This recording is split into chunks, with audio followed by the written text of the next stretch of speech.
A liturgia da palavra de hoje, para convivermos bem em família, para vivermos bem, nos convida a vigiarmos sobre dois órgãos do nosso corpo.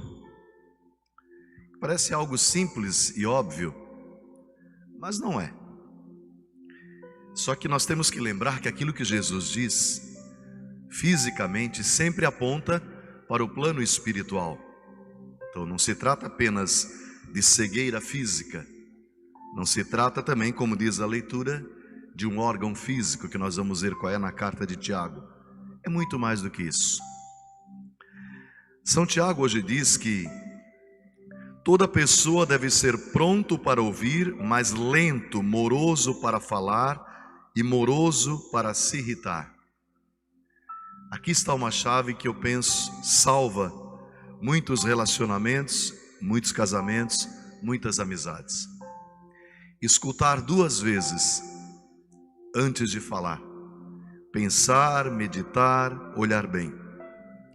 No versículo 26 da leitura de hoje, Tiago diz: se alguém julga ser uma pessoa religiosa e não põe freios na sua língua, engana-se a si mesmo, e tudo que ele reza acontece de forma vã.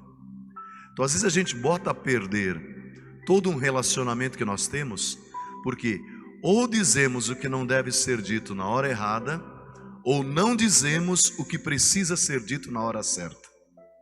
Na hora errada nós sabemos, de cabeça cheia machucamos, ferimos, nos relacionamentos não sabemos mais quem tem razão, um grita mais do que o outro. Isso vale para as relações de trabalho, relações de amizade, quanto mais para as relações de um casal. Então, é sabedoria num casamento escutar duas vezes. E ele diz: pôr freios na sua língua, para que aquilo que a pessoa acredita na sua fé seja testemunhado. Então Tiago é muito claro naquilo que nos ensina na primeira leitura. Cuidar desse órgão tão importante. Mais adiante na sua carta ele vai dizer assim: uma língua que é mal usada é como uma faísca de fogo, pequena centelha de fogo numa floresta. Ela pode incendiar, acabar com tudo. Mais adiante ele vai dizer: Deus nos deu dois olhos para ver, dois ouvidos para ouvir e uma só língua para falar. Ele fala que é como um leme de um navio, que pode direcionar o navio para um lado ou para o outro. O modo como eu falo, o modo como eu penso, o modo como eu externo os meus sentimentos. O extremo disso deve ser evitado. Qual é o extremo? Não falar o que se sente. No casamento, nos relacionamentos, isso destrói também. Eu costumo comparar a uma panela de pressão que não tem válvula. No momento errado você explode. Então é preciso externar nos seus relacionamentos o que sente, o que pensa, de forma mansa, clara, mas não guardar. São Paulo vai dizer: não guardes de um dia para o outro sua raiva, seu rancor, aquilo que não trabalhou, porque você dá entrada ao demônio. É tão grave isso, que nós não resolvemos de um dia para o outro, destruímos nossa vida familiar.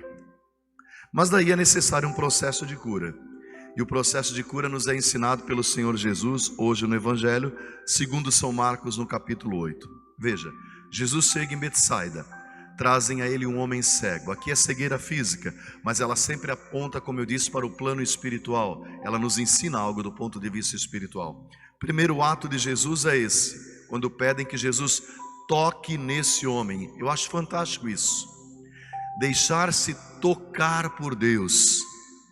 Não é apenas entender, não é o que eu acho sobre Deus, não é o que a minha fé diz sobre Deus. Ela pode servir como baliza, mas o deixar-se tocar por Jesus é fazer uma experiência viva com o Evangelho, com aquilo que Jesus diz, e eu entendo que é para mim, para a minha vida, para o meu casamento. Pediram: toca nele, Jesus. Tocar por Deus é aquele gesto do carinho de Deus, ou às vezes de um pai que diz para o filho: você vai se perder, filha, você vai destruir tudo que conquistou se você não abrir os olhos, se você não tentar de novo, se você não fizer do meu jeito. E o que acontece? Pedem para Jesus tocar, e Jesus toma esse homem, leva-o pela mão para fora do povoado. No final do Evangelho, Jesus diz de novo: não entres de novo no povoado. Aqui nós podemos aludir a diversas coisas, mas às vezes no plano espiritual, precisamos entender, para que o toque de Deus seja completo e a cura de Deus seja completo, é necessário que eu me afaste do foco do meu pecado ou daquilo que está agravando o meu pecado. Como nós dizemos, hábitos que me levam a pecar, lugares que me levam a pecar, situações, pessoas que me levam a pecar, que me levam a destruir aquilo que eu conquistei afetivamente e às vezes até materialmente. Não dá para você querer ser bom andando somente com amigos ruins, filho. Tem que fazer uma seleção. E às vezes porque você tem dado mais valor a situações fora de casa, do seu casamento, e esquecido das pessoas que moram dentro da sua casa, é que os relacionamentos estão desandando, indo embora. Jesus o afasta. Às vezes para um processo de cura é necessário tomar distância do foco do meu problema, da origem do meu problema.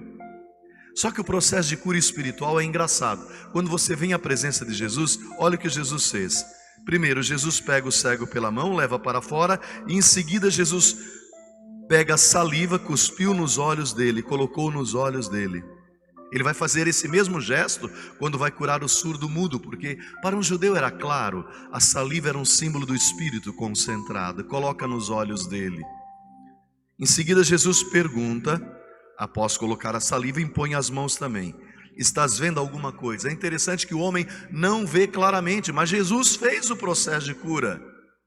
Só que ele não viu claramente. Ele diz, eu vejo pessoas como árvores que andam. Quando você começa num caminho com Deus, você não vê ainda muito nitidamente.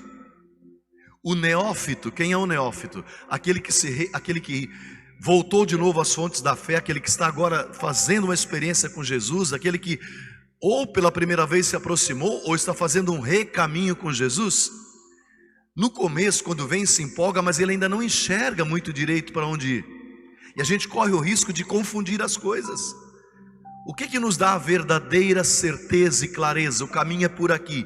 É continuar na presença de Jesus, porque diz a palavra que Jesus por 2 vezes coloca a mão sobre a cabeça do homem, que é um símbolo do batismo no Espírito Santo, né? É um símbolo da crisma, nós podemos dizer, o impor as mãos. E somente na 2ª vez acontece a cura total. Não desiste de Deus. Não desiste das coisas de Deus. Não desiste de você e não desiste de sua família. Não desiste se você ainda não entende claramente o que Deus pede de você. Persevera no tempo certo, no momento certo, do jeito certo, as coisas vão se mostrando. E qual é a certeza, Padre, que eu vou ter de que o caminho é esse ou aquele? Uma sensação de paz interior vai tomar conta do seu coração. O sinal é esse. Você passou a ter paz. E onde há paz é uma certeza da presença de Jesus. Paz não significa ausência do problema. Às vezes o problema está ali, mas agora você não reage mais, como diz São Tiago, com base nos impulsos. Você age com base naquilo que Deus pede para você fazer. É um aprendizado que demanda tempo, estar com Jesus. Pedir que diversas vezes Ele coloque a mão sobre o seu coração, sobre a sua vida. Não tomar decisões na crise, por favor. E somente depois você vai enxergar com nitidez. O caminho é por aqui, é isso que Deus quer de mim. Ele é fiel. Ele sempre revela. Ele não quer que nenhum filho ou filha se percam. Mas é necessário deixar-se tomar pela mão, para que Jesus nos conduza e nos afastarmos também da fonte do nosso pecado. Amém? Amém. Que Deus te dê essa graça, da cura dos afetos, das reações. Eu colocava uma frase essa semana na internet.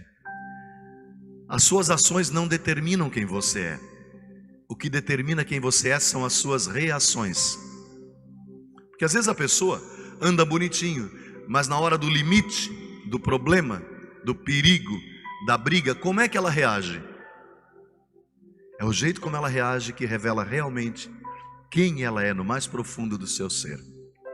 Tenhamos um temperamento trabalhado, melhorado, controlado pelo Espírito. Às vezes com ímpeto de se vingar, mas você volta atrás. Não, eu já mudei, eu já fui assim, agora não sou mais. Não quero ser. Deus no seu Espírito nos capacita, diz a palavra, para toda boa obra.